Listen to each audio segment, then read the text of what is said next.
বন্ধুরা, এই মুহূর্তে আমি রয়েছি আটপুরে চোংদারদের বাড়ির ভেতরে। বাড়িটা আনুমানিক 350-400 বছরের পুরনো। এত সুন্দরের গঠন প্রণালী, আর্কিটেকচার, এছাড়া এখানকার যে সমস্ত ইট, থাম, প্রত্যেকটা জায়গাতে ইতিহাসের ছোঁয়া রয়েছে। কিন্তু রক্ষণাবেক্ষণের অভাব কিন্তু স্পষ্ট। আমরা অনেক খোঁজার চেষ্টা করেছিলাম। আমাদের যিনি টোটো দাদা আছেন, খুবই হেল্পফুল, খুব সাহায্য করে আমাদেরকে এই জায়গাটা নিয়ে এসছেন। এবং এই জায়গাটা এতটা সুন্দর, এর যে স্ট্রাকচার, এর যে পুরো বাড়িটা এতটা ভালো, একটা সময় যে জাঁকজমক ছিল সেটা বোঝাই যাচ্ছে। ইভেন ঠাকুর দালানটা বিশাল বড় ঠাকুর দালান, এখন হয়তো রুইন্ড অবস্থায় পড়ে আছে, কিন্তু আমার মনে হয় এটা একটা হিস্টোরিক্যাল ভ্যালু ভেরি হাই।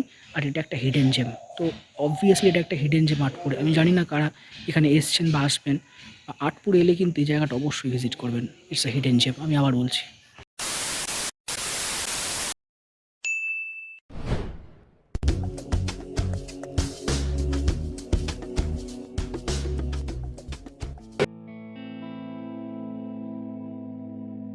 ভেতরে যাওয়া যাবে? ভেতরে যাওয়া নিয়ে কোনো অসুবিধা হয়নি, কারণ দরজা খোলাই ছিল। আমরা খুব সহজে ভেতরে প্রবেশ করলাম হচ্ছে দে বাড়ির ঠাকুর দালানে। তো সুন্দর ঠাকুর দালান, প্রবেশ পথে যে সুন্দর কারুকার্য আপনারা দেখতে পাচ্ছেন, সেগুলো কিন্তু মনোমুগ্ধকর। তবে খুব একটা ইনফরমেশন আমি বাড়ির বিষয়ে পাইনি, তবে যেটুকু পেয়েছি সেটুকুই তুলে ধরছি। বর্তমানে এই বাড়িতে বেশি সংখ্যক মানুষ থাকেন না পরিবারের। অধিকাংশ মানুষই কলকাতা এবং বিভিন্ন জায়গায় ভারতবর্ষে ছড়িয়ে ছিটিয়ে রয়েছেন, এমনকি ভারতবর্ষের বাইরেও রয়েছেন। তবে এই বাড়িতে বেশ কিছু শরিক থাকেন এবং তাদের মধ্যে থেকেই একজনকে আপনারা দেখতে পাবেন কিছুক্ষণ পর, একজন বয়স্কা ভদ্রমহিলা, যিনি প্রত্যেক দিন এই বাড়ির ঠাকুর দালানে মোছামুছির কাজ কমপ্লিট করেন, পরিষ্কার পরিচ্ছন্ন যাতে থাকে ঠাকুর দালান সেটার দেখভাল করেন। কারণ প্রত্যেক বছর কিন্তু এখানে ধুমধাম করে দুর্গাপুজো হয়। যারা বাইরে থাকেন তারা কিন্তু এই পুজোর 4টে দিন সব কাজকর্ম ছেড়ে চলে আসেন হচ্ছে এই দেবাড়ির আঙিনায়। কারণ এখানে যে ঠাকুর দালান রয়েছে সেখানে কিন্তু প্রত্যেক বছর দুর্গাপুজো হয়, আলোয় ভরে ওঠে পুরো বাড়ি। এমনকি এখানে কিন্তু ভোজেরও ব্যবস্থা থাকে। সুতরাং দুর্গাপুজোর সময় কিন্তু বহু মানুষের দেখা মেলে, এখানে আসেন এবং এত সুন্দর একটা পুরনো বনেদি বাড়ি, সেখানে তো অবশ্যই আসতেই হবে, সেটাই তো স্বাভাবিক ব্যাপার। এই জায়গাটা ঘুরতে ঘুরতে আমরা দেখছিলাম অনেক কিছু। বলতে বলতে ভদ্রমহিলা এলেন, এনার থেকেই আমরা জানতে পারলাম যে ইনি এই বাড়িরই একজন মেম্বার বা সদস্য বলা যেতে পারে, যিনি এখানে থাকেন এবং ঠাকুর দালানের সমস্ত দায়িত্বটা তিনি খুব সুন্দরভাবে পালন করেন। কারণ এত সুন্দর পরিষ্কার পরিচ্ছন্ন তো অনেকটা জায়গা জুড়ে রাখা সম্ভব নয়, মানুষের আনাগোনা রয়েছে। তবে যে সমস্ত জায়গায় একটু নিরিবিলি, একটু অন্যরকম দেখতে পাচ্ছেন, সেটা কিন্তু পুজোর সময় আর থাকে না। তো এই দেখাটা আমরা কমপ্লিট করলাম। দেবাড়ি কমপ্লিট করে আমরা পৌঁছে গেলাম হচ্ছে শ্যামের পাট দেখতে।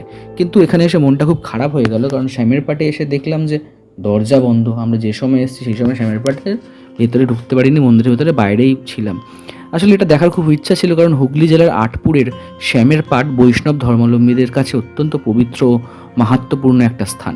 শ্রী চৈতন্য মহাপ্রভুর পরম পার্ষদ শ্রী শ্রী পরমেশ্বর দাস ঠাকুরের বসতবাটি বা সাধন পীঠ হলো এই আটপুরের শ্যামের পাট। এটি শ্রী চৈতন্য মহাপ্রভুর অনুসারী পরমেশ্বর দাস ঠাকুরের প্রতিষ্ঠিত স্থান, যা প্রেম ধর্ম প্রচারের জন্য গুরুত্বপূর্ণ ছিল। এখানে প্রতিষ্ঠিত শ্যামসুন্দরের বিগ্রহটি প্রাচীন ও গুরুত্বপূর্ণ, যা ভক্তির কেন্দ্রবিন্দু। শ্রীরামকৃষ্ণের তিরোধানের পর বিবেকানন্দ ও তার গুরু ভ্রাতারা এখানে সন্ন্যাস গ্রহণের সংকল্প নিয়েছিলেন, যা এই স্থানটিকে আরও পবিত্র করে তুলেছে। আটপুর শ্যামের পাট শুধু একটা মন্দির নয়, এটি প্রেম, ভক্তি ও আধ্যাত্মিকতার এক ঐতিহাসিক পীঠস্থান, যা বাংলার ধর্মীয় ইতিহাসে গুরুত্বপূর্ণ স্থান অধিকার করে আছে।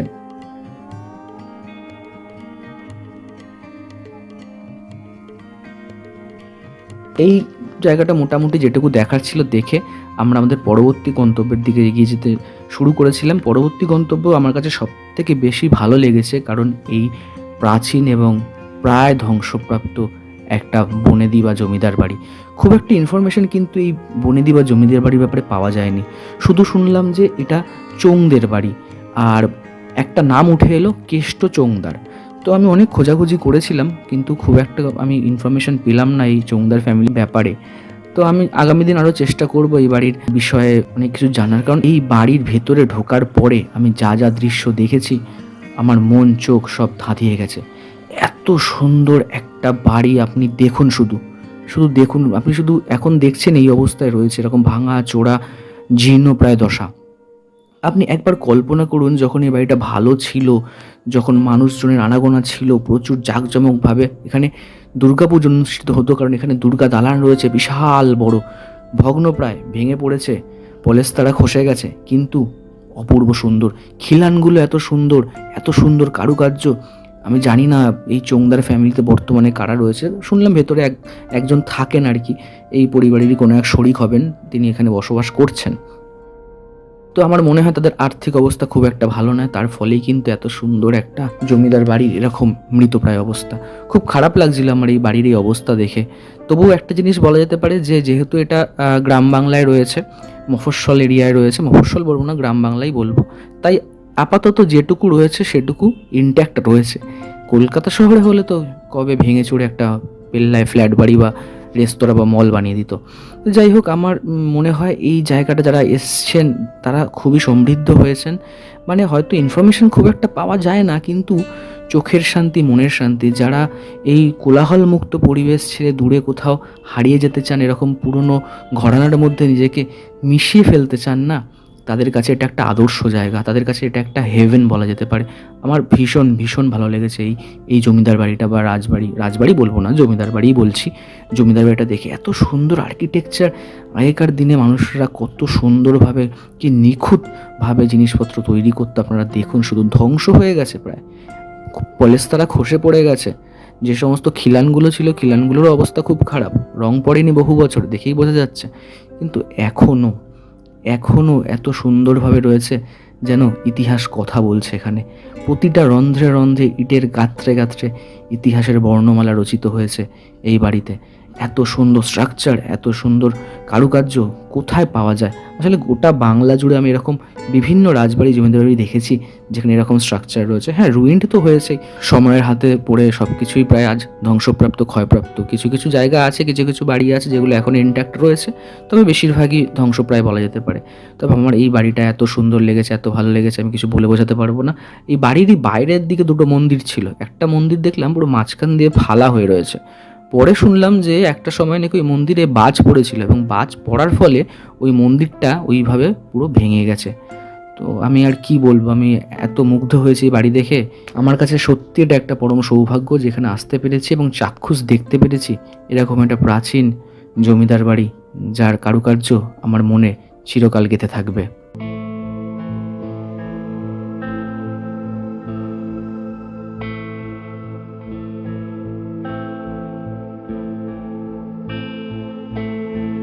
বন্ধুরা, এই মুহূর্তে আমি রয়েছি আটপুরে চৌংদারদের বাড়ির ভেতরে।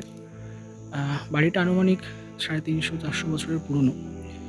এত সুন্দরের গঠন প্রণালী, আর্কিটেকচার, এছাড়া এখানকার যে সমস্ত ইট, থাম, প্রত্যেকটা জায়গাতে ইতিহাসের ছোঁয়া রয়েছে, কিন্তু রক্ষণাবেক্ষণের অভাব কিন্তু স্পষ্ট। আমরা অনেক খোঁজার চেষ্টা করেছিলাম, আমাদের যিনি টোটো দাদা আছেন খুবই হেল্পফুল, খুব সাহায্য করে আমাদেরকে এই জায়গাটা নিয়ে এসছেন। এবং এই জায়গাটা এতটা সুন্দর, এর যে স্ট্রাকচার, এর যে পুরো বাড়িটা এতটা ভালো, একটা সময় যে জাঁকজমক ছিল সেটা বোঝাই যাচ্ছে। ইভেন ঠাকুর দালানটা বিশাল বড় ঠাকুর দালান, এখন হয়তো রুইন্ড অবস্থায় পড়ে আছে, কিন্তু আমার মনে হয় এটা একটা হিস্টোরিক্যাল ভ্যালু ভেরি হাই, আর এটা একটা হিডেন জেম। তো অবভিয়াসলি এটা একটা হিডেন জেম আটপুরে। আমি জানি না কারা এখানে এসছেন বা আসবেন, আটপুর এলে কিন্তু এই জায়গাটা অবশ্যই ভিজিট করবেন। ইটস আ হিডেন জেম, আমি আবার বলছি।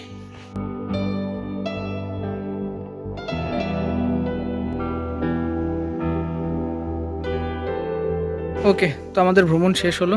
আটপুর রাজবলহাট থেকে শুরু করে দ্বারহাটটা, না কী নাম ছিল ভুলে গেছি, তো সেই পুরোটা কভার আমরা করে নিয়েছি। অনেকগুলো স্পট কভার করলাম, টোটালটা বললাম কতগুলো স্পট আমরা কভার করেছি। অ্যাজ ওয়েল এই যে বাড়িটা, এই বাড়িটা তো অসাধারণ একটা জমিদার বাড়ি। খুব একটা ডিটেলস পেলাম না, বাট যেটুকু দেখলাম মন ভরে গেল, মন মুগ্ধ কর আর কি, মানে জাস্ট অসাম বললেও কম হবে। এত সুন্দর একটা স্ট্রাকচার, শুরুতে মন্দির রয়েছে, এখানে একটা পঞ্চরত্ন মন্দির টাইপের রয়েছে, এটাতে রিসেন্টলি বাজ পড়েছিল, পরে এরকম অবস্থা রয়েছে। এই ধরনের কাজ কিন্তু আজকের দিনে দাঁড়িয়ে কিন্তু পাওয়াটা খুব মুশকিল। আজকের দিনে যে রাজমিস্ত্রিরা রয়েছেন বা যে ধরনের মিস্ত্রিরা রয়েছেন, তারা আমার মনে হয় না এই ধরনের কাজ করতে পারবেন। যাই হোক, ভিডিওটা কেমন লাগলো অবশ্যই কমেন্ট বক্সে লিখে জানিও। এরকম আরও অনেক ভিডিও আগামী দিনে আসবে, তো তোমাদের চ্যানেলটা সাবস্ক্রাইব করে পাশে বেল আইকনটাকে প্রেস করে রাখতে হবে, আর এই ভিডিওটাকে লাইক, কমেন্ট, শেয়ার 3টে করে রাখতে হবে। পরের ভিডিওতে দেখা হচ্ছে, টিল দেন টেক কেয়ার। এই হচ্ছে হরিপাল স্টেশন, এটা আমরা ফেরার ট্রেনের জন্য ওয়েট করছি 2 নম্বর প্ল্যাটফর্মে, ঠিক আছে। তো যেমন বললাম টোটো করে এসেছি, টোটো রিজার্ভ করে মাথা পিছু 40 টাকা। এছাড়া বাস ওখানে আছে, বাসে প্রচুর ভিড় হয়, বেশি ভাড়া নেওয়া 20 টাকা, কিন্তু ভিড়টা অ্যাভয়েড করার জন্য আমরা টোটো রিজার্ভ করেই এলাম। তো তরার মোড় থেকে আমরা টোটোটা রিজার্ভ করেছিলাম, রিজার্ভ করে একদম আমাদের একদম স্টেশনের কাছে পৌঁছে দিল। হ্যাঁ বলে দিয়েছি 20 টাকা করে, এই 40 টাকা করে নিয়েছে, 20 টাকা করে বাস ফেয়ার ছিল কিন্তু।